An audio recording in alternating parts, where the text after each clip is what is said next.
Hey there. Are you ready to dive into something really unique? Today, we're going to be exploring the world of Bob Camblin. He's a Houston artist who, paints with both his hands and his words. Camlin's work. It's really fascinating. Yeah, the way he kind of blends art and life, the seen and unseen, really makes you rethink how you perceive the world. Exactly. And to guide us through this deep dive, we have a treasure trove of sources here. We've got a collection of Camblin's quotes. We also have a YouTube video that analyzes his painting Dissolving, and even a book excerpt that features this same artwork. It's like we're piecing together a puzzle, Yes. to try to understand this artist who, as you'll see, really defies categorization. All right, so let's just jump right in with some of Campbell's quotes. This guy, he's full of these really intriguing paradoxes. One that really caught my eye was, look into the atom, you get what you need. Look into magic, and you get what you need. Philosophy and art are in both. This quote really highlights Camblin's perspective. He saw this connection between the scientific and the mystical, and he suggests that both offer us like these really essential truths about the world. So you can find inspiration in the observable world, but you can also find inspiration in the realm of intuition and feeling. So he's kind of encouraging us to explore both the seen and the unseen. That's pretty cool. But then he also says, I will stick with common sense and try for the perfectly average view of the universe. Yeah. How does that fit in? I mean, how does that fit with the whole like science and magic idea? Well, Camblin, he wasn't afraid of contradictions. He really embraced them because he recognized that life itself is full of paradoxes. He saw clarity and ambiguity as intertwined. They're not opposites, they're all connected. Okay. So it's about holding those seemingly opposing ideas like in tension with each other. Exactly. It's about recognizing that the human experience is really complex, full of nuance. All right, this next quote, this is one that really made me think. He said, "The sixth sense is to be, without a doubt, senza dubio, no doubt." What do you make of that? He's talking about intuition here, Yeah. that gut feeling that goes beyond logic. It's about trusting your inner voice, even when you can't really explain why. You just know it to be true. I think we've all experienced those moments. Right. Those flashes of insight where something just feels right. But it's so easy to dismiss those, isn't it? It is, yeah. It's easy to write those off. But Camblin reminds us that we should be paying attention to those moments, trusting our instincts, because they can often lead us to truths that our like rational minds might completely miss. There's also this quote, this little gem. Art is not just images. Art for art's sake has become art for life's sake, or art for my sake, or art for survival's sake. So he seems to be pushing back against this idea of art as like something that's separate, from our everyday existence. Absolutely. For Camblin, art was deeply intertwined with life. It was a means of exploration, self-discovery, even survival. It wasn't just something you could admire from a distance, but like a force that actively shapes how we experience and understand the world. So his words are like giving us a glimpse into his creative philosophy, a way to sort of decode his art. Exactly. His words set the stage for understanding his art. So now let's see how those ideas actually manifest visually in Dissolving. All right, let's dive into the visual feast that is Dissolving. Yeah. So the YouTube video and the book excerpt both describe this hazy background, like almost like being underwater or in a dream. Yeah. And the forms themselves are really ambiguous, somewhere between organic and abstract. Right. And the colors are so striking. You see these soft greens and yellows, pinks. It creates this very ethereal atmosphere. Like everything is in flux. And just like Camblin's ideas about impermanence, everything is always changing. And then there are these really delicate wandering lines. The video calls them like a scientific diagram or a blueprint of life itself. But I also see this like whimsical, almost childlike quality to him. That juxtaposition is brilliant. Yeah. You have this precision of the lines, but then against that fluidity of the watercolor washes. And it really suggests this tension between control and surrender in the creative process, which actually mirrors the tension that we saw in his quotes earlier. And there are also these like really fascinating details that really captured my imagination, like those eye-like circles that almost seem to be peering out from within the painting. Yeah, those eye-like circles, they remind me a lot of surrealist techniques, Yeah. where artists, like Salvador Dali, they would explore the subconscious and dreamscapes. Camblin, though, he puts his own spin on it. He Yeah. creates this feeling that you're being observed from within the artwork itself. Whoa, that's a really cool connection. And what about those shapes? They look like a translucent anatomy chart or something like that. It's almost like looking into this hidden world. It is. It's a world of suggestion and symbolism. And Camlin wasn't interested in spelling everything out for the viewer. He wanted to evoke a feeling, an experience that invites personal interpretation. Which makes total sense, given his quote about how explaining something can kill it. Exactly. He wanted viewers to engage their own imaginations and connect with the painting on a deeper level, a more personal level. Now, let's consider the title itself, Dissolving. It speaks volumes, doesn't it? It does. It really does. It seems to reflect Camblin's fascination with impermanence, with the idea that everything is in this constant state of change. The book excerpt, it actually connects the title to the Zen concept of shunyata, which translates to emptiness. And shunyata suggests that all forms are ultimately empty, impermanent, and constantly transforming, which is a key idea to understanding dissolving. So dissolving isn't just about like the breakdown of these physical forms, but also about the dissolution of like our fixed ideas and perceptions. Precisely. It's about embracing the flow of life, the constant flux, letting go of rigid definitions. That's a really powerful idea, especially in a world that often feels obsessed with certainty and control. I know, right? Camblin encourages us to let go of that need for control and to embrace the unknown, find beauty in the process of change itself. This brings us back to that quote we discussed earlier. The symbolists were right that in explaining something, it was killed. How do you think that idea plays out in dissolving? I think Camblin believed that art, at its most potent, operates on a level beyond words. So by refusing to explicitly explain dissolving, he creates this space for the viewer to engage their own imagination and connect the painting on a more personal level. So the meaning isn't fixed. It sort of emerges through the experience of encountering the artwork. Exactly. And that's where the true power of dissolving lies. It's an invitation to see, to feel, and to interpret based on your own unique perspective. I love that idea. It makes the experience of viewing art so much more active, Hmm. engaging. And that's exactly what Camblin intended. He wanted to create art that sparks dialogue, provokes thought, and ultimately challenges viewers to see the world in new ways. Now let's kind of shift gears a bit and explore Camblin's creative process. From what I've read, he had some pretty strong opinions about the art world. Oh, yeah, he was definitely a bit of a rebel. Yeah.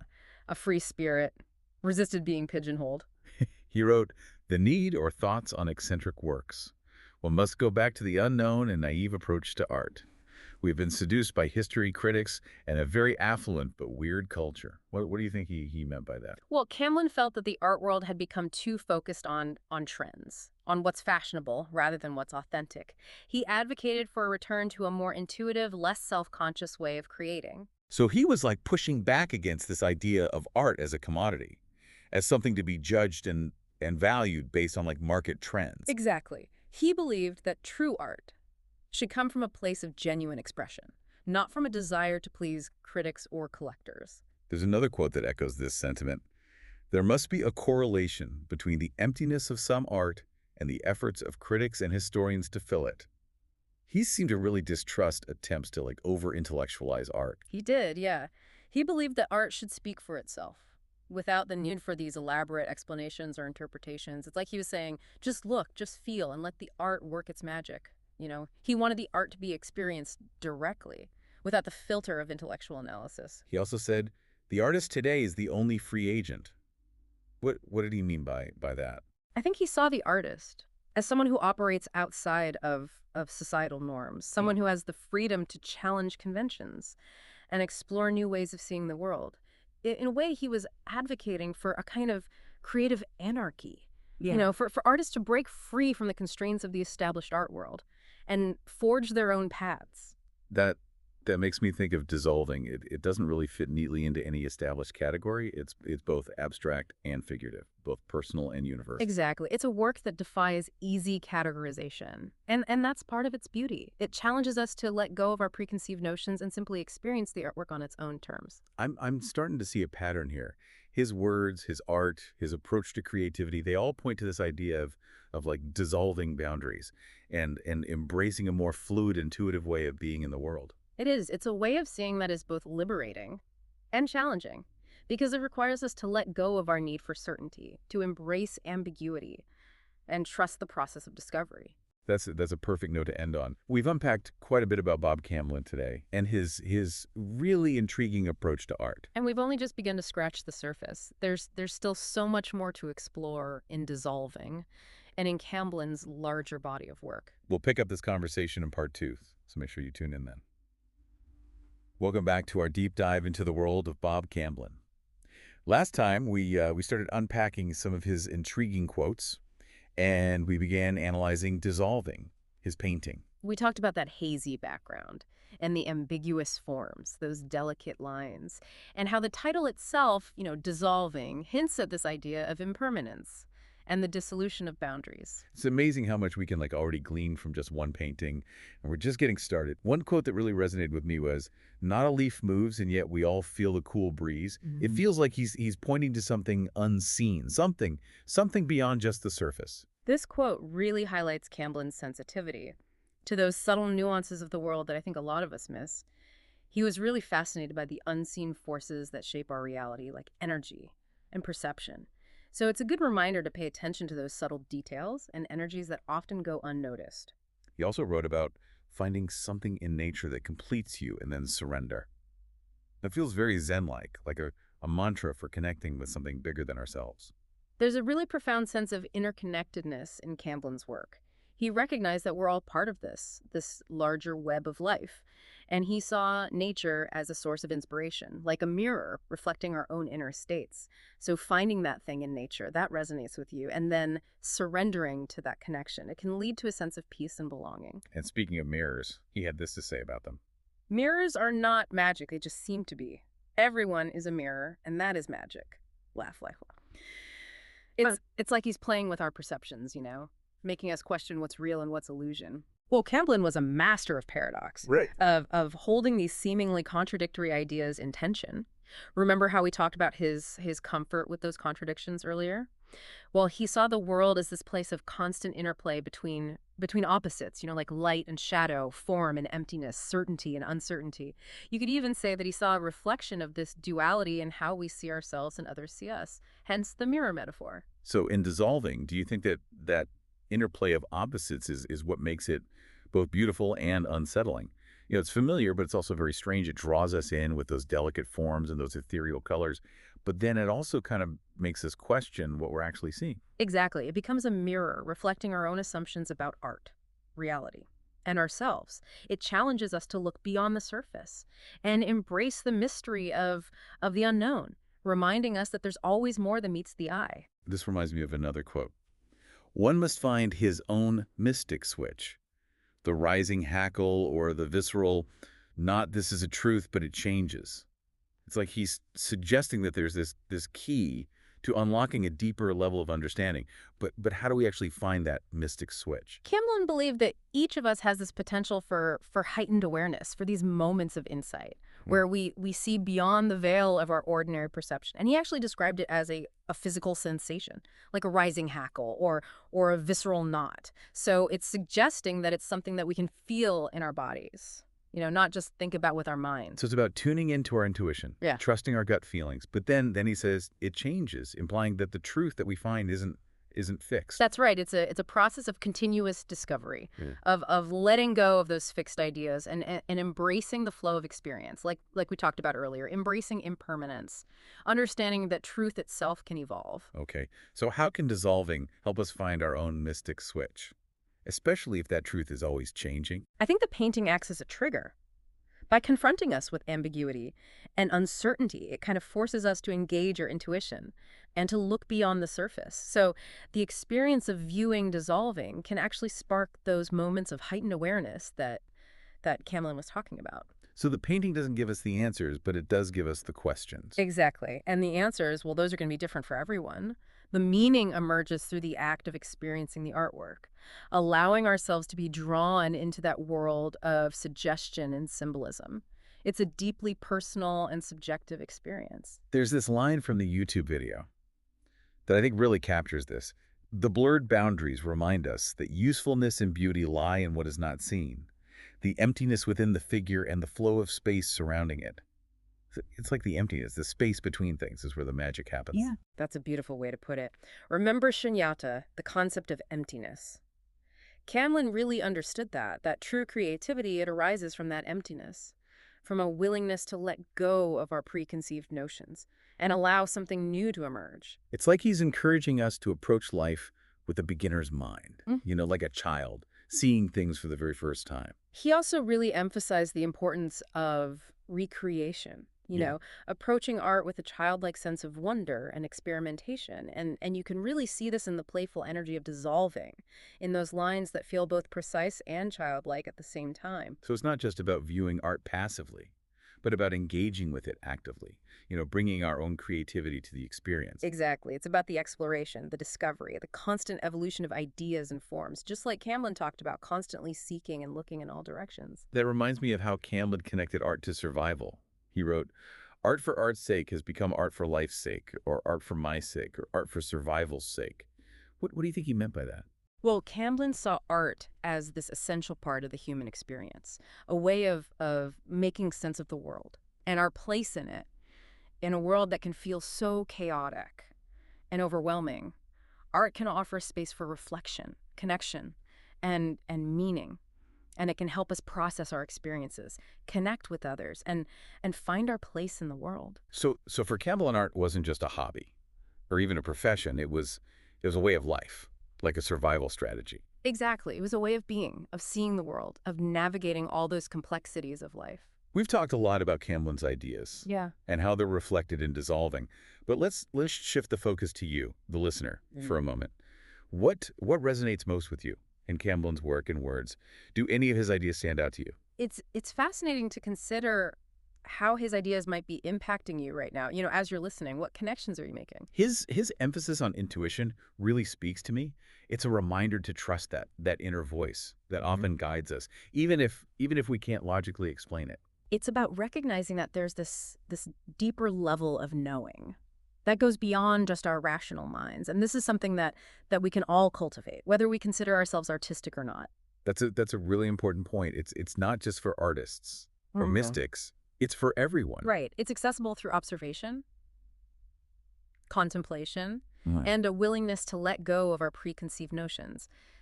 Camblin's work encourages us to approach art and life itself with curiosity, Mhm. openness, and a willingness to embrace the unknown. This has been an incredibly insightful exploration of Bob Camblin so far. We've covered a lot of ground, haven't we? From unpacking those really thought-provoking quotes to analyzing the visual language of dissolving. We've explored his creative process, his really unique perspective on the art world, and his belief in the transformative power of art. But this is just the beginning of the journey. There's still so much more to discover in Camblin's work and in our own creative explorations. We'll continue our deep dive in part 3, where we'll delve even deeper into the symbolism of dissolving and explore some broader implications of Camblin's ideas. Make sure to join us for the final part of this fascinating exploration of art, perception, and the boundless possibilities of human creativity. Welcome back to the final part of our deep dive into Bob Camblin and his really mesmerizing painting, Dissolving. We've explored his words, his artistic philosophy. We've even unpacked the visual layers of dissolving. So now let's try to pull it all together Yeah. and see what we can learn from this truly remarkable artist. It's been quite a journey, hasn't it? In part 2, we talked about that mystic switch, that ability to sort of see beyond the surface and connect with a deeper level of understanding. Yeah, and how Camblin's art can be a catalyst for those moments of heightened awareness. It challenges us to kind of embrace the mystery of the unknown. Yeah, and a recurring theme throughout all of this has been this idea of dissolving boundaries, not just the physical forms in the painting, but the boundaries in our minds as well. Camblin really seemed to push against those limitations, Yeah. encouraging us to see the world with fresh eyes. He wrote, "The gate stays open, the fence is broken. He keeps searching, but does not know the size of his quarry. Yet he has faith. He looks in all directions. If he could only see all around, all at once." It evokes this sense of like being completely open and receptive to everything. There's a beautiful sense of surrender in those words. A willingness to let go of control Yeah. and trust the process of discovery. Camblin wasn't afraid of the unknown. In fact, he saw it as a source of endless possibility. And that brings us right back to dissolving. Painting itself reflects that Sure. that openness and willingness to kind of embrace the flow of experience. think about it, you have that hazy background, the ambiguous forms, the delicate lines sort of dancing across the canvas. It all points to this world in constant flux where boundaries are fluid and nothing ever stays the same. In the YouTube video, they described it as a visual meditation on the artist's surrender to the medium. Yeah. It's like Camblin wasn't even trying to control the paint, but like letting it guide him. Letting the process just unfold organically. Yeah, the book excerpt had a beautiful quote about that too. It said, "The drips and stains lend a feeling of organic evolution. Perhaps the piece was created in a meditative state, each watery bloom guiding the next pencil gesture."